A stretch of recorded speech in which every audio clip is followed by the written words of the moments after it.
All right, and welcome back to The Light, powered by AtlanticCityFocus.com.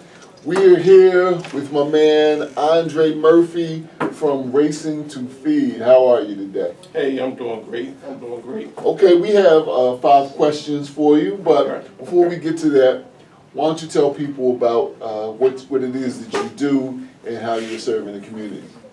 Well, we started our nonprofit back in 2020 during COVID. We started feeding local communities.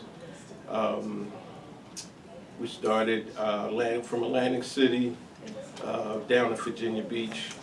We started locally, and it just started growing. One of our components we had was our community feeding tour. That's how we got started.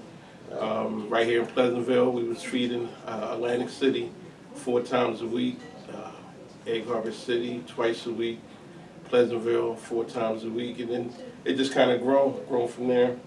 2023, that's when we launched the Racing to Feed initiative, and that took off. We started a subdivision down North Carolina, and we was, you know what was funny?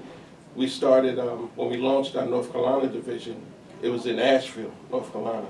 You know, those was one of the cities that got hit hardest with Hurricane Helene. Right. So when they got hit, the mayor, city council, everyone kind of reached out to us to see what we can do, and man, it's been a blessing. Back in October, we had the Atlantic City Convention Center.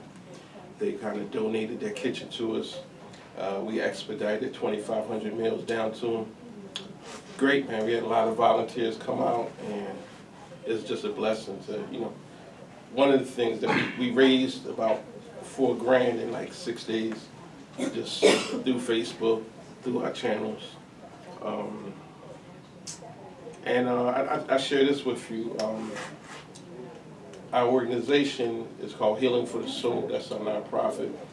Racing to Feed was an initiative that we launched in 2023. And we still have a subdivision, but we have a new campaign that launched at the top of the year, Operation Bounce Back. And our main focus right now is more of economic relief, helping families and individuals to bounce back.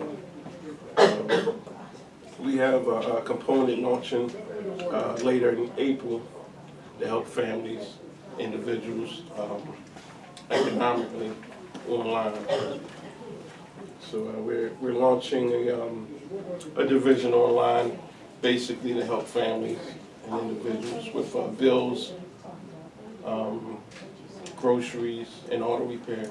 So it's a new component that we're adding, and it's free. You know, no registration, you know, no qualifications. Just show up. You know, so it's kind of cool. You know. Okay. So. All right, so we're here with Andre Murphy at the African American Heritage Museum of Southern New Jersey to play the game that nobody loses, but because we're not giving anything away, nobody wins either, but we think it's kind of a fun game. Gotcha. Question number 1, what comes to mind when I say chicken and potatoes? Oh man, that was our signature dish that we started with. And in 2020, we was doing fundraisers for my church to raise money, and I took some over to the church. They loved it, and we raised through the summer of 2020. We raised like $6,000 for our church, and from there we just started feeding communities with it. And to this date, we served a little over 50,000 people. So, with chicken and potatoes. Murphy's Chicken and Potatoes. Yeah. Murphy's That was big for us. I mean, everyone kind of took to it, and man, we fed so many seniors. I mean, you know, we have it where, you know, when you eat it and taste it, you know, it's healthy. You know, it's a nutritional that we actually fed maybe about 9 senior buildings in Atlantic County with Murphy's Chicken and Potatoes. Okay. Question number 2. Why did you make the move out of you still do things in the Atlantic City area, but why did you decide to take this program on the road to places like Asheville, South Carolina? Well, it's like anything, you know, you need it to grow. So when we started in 2021, we had about 15 local sponsors. And to this date, we grew it to about 80 sponsors. So one of our biggest sponsors is the Charlotte Hornets. So when we made our move to North Carolina and we pitched them in a few other colleges, they jumped on board. So having that kind of backing down south is great. But we also have Fulton Bank, Park Bank, Ocean First, the ACUA, Kramer's Beverage, Hard Rock, the ACCEA. We have we have quite a few, and it's like when people don't realize this, when you continue to give, them doors will fly open. We see a lot of people that come to us with their hands out. You know what I mean? And they just don't get it. So we continue to grow, keep doing our thing, and helping people.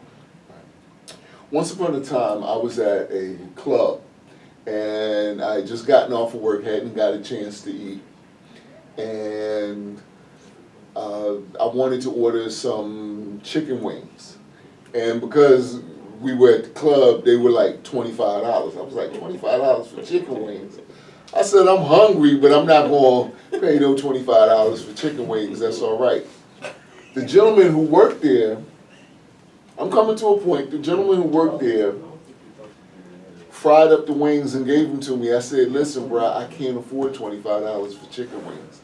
He said, listen, sir, my mother told me never turn away anybody who tells you that they're hungry.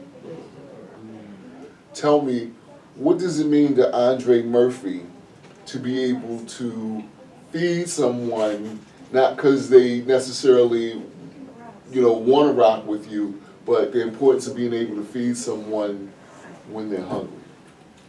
And I tell you this, when we started our first feeding event, it was at St. James Place in Atlantic City.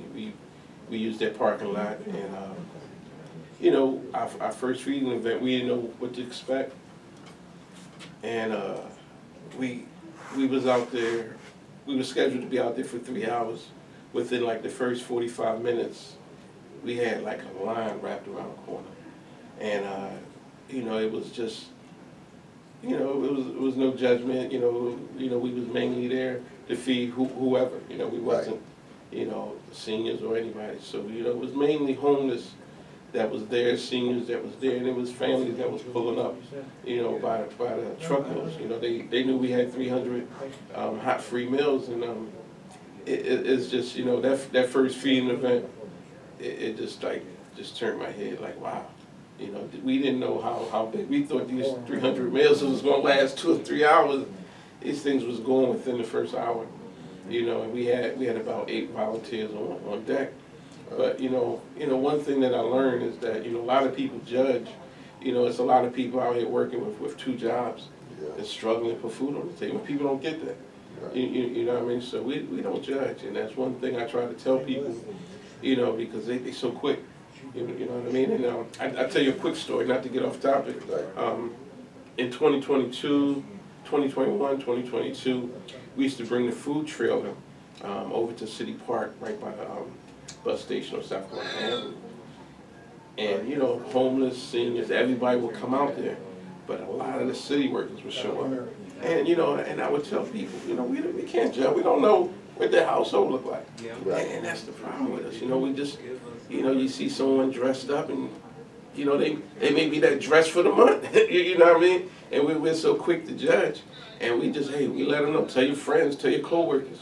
So we continue to feed, and keep in mind, man, we did close to 310 events to this date. And maybe about 150 of them was in Atlantic City. Wow. So we love what we do. But go ahead, I don't want to get too long-winded. Question number 4. Is there anybody who inspired you as a chef or a cook? Really, my mom. Okay. She was the cook of the house, man. And when she did those chicken and potatoes, man, I was like, man. And back then, it was just like a dish that I could eat 7 days a week. But when she passed, it was like, you know, it didn't kick into me till a few years later. I'm like, people really like this stuff, you know, so I just started packaging it. You know, we got it FDA approved, so, you know, we have a program, I'm gonna share this real quick. We have a program that we have in senior buildings and in schools. You know, it's real cool. It's our Heat and Eat program where the kids get to take home a meal. You know what I mean? So a lot of the schools that signed on, every Monday we go, we fill up these refrigerators right in the school. So it's a real cool program that we're growing down south right now. You know, we actually have the program in about 4 states. You know, so it's, you know, we're doing what we can on our part to continue to fight food insecurity. You know, schools is hard. People don't know. I mean, just last week, I mean, people will never think Summers Point, you know, their school system, 50% food insecurity. You know what I mean? It really doesn't matter. Like, you know, people just already, you know, will prejudge, like, oh, they're fine. They're not. You know, so. But I just use them as an example, but there's a lot of other cities that, you know, you wouldn't think is struggling. All right. Okay, so this is question number 5. What was the first dish that you mastered that you cooked that and you was like, I got that? Murphy's chicken potatoes. Murphy's chicken potatoes. You know, it was that dish where, you know, once I got the pastor and my Bishop Johnson, once they took to it, I was like, oh man, we got him. We got you know what I mean? Then the congregation, everyone loved it, and like, man, we just started. But it was funny because, you know, our first week we went out, we might have had about 10 cars come through, and like, you know, we had about 25 containers and we sold like half of them. But the next week, we sold out. Then like the third week, we had like Action News down. It was just like, it just got blown out of proportion. And then every Friday we had in Carlos used to come in from all across the state for this Murphy's chicken and potatoes. Wow. It was great. Right. That's my dish. Okay, well those are the 5 questions. I'll let you, is there anything you want to talk about or anything you want to say that I didn't ask you? Nah, just, you know, over the 5 years, we've had over 60 to 70 volunteers. And, you know, one of the things that's dear to heart to me is feeding seniors. Right. So we fed a little over 25,000 seniors just in the state. And, you know, I know a lot of families out there, they have seniors. We have a program that we're starting next month, and it's tied into our new economic Operation Bounce Back. But we have a real feeding program strictly for seniors. So if your mom or grandmama is in need and they live in Atlantic County, please, you know, you can inbox me on Facebook, Chef Murphy, or you can just Google me, Chef Andre Murphy, or find me on Facebook, or reach out to Raymond. You know, we've been feeding seniors. We got community leaders, politicians, schools, businesses. I mean, you mentioned Racing to Feed or Chef Andre Murphy, and you know we work with them or they sponsored us. So, but you know we don't want to see anyone hungry. So you know, just definitely pass that along because you know we're here for them. Right, and I want to thank you for doing the food or doing some food for one of our DJ events where we were doing our toy drive. We got to do more of that. You know what I mean? We definitely got to do more of that. Thank you very much, ladies and gentlemen. He's Andre Murphy. Thank you. What is the considered age for senior citizens? Oh, we are. You call yourself a senior, hey, it doesn't matter. Oh, I was just curious. No. It's really no age. We don't put no age on that. Not on your food, but No. like when you said you feed senior citizens, I didn't know if it was like some qualified thing. No. That's the government. We ain't no I problem. hear you. Ain't no problem. No red tape. All right. Please, thank you. You too. Have a great day. Right.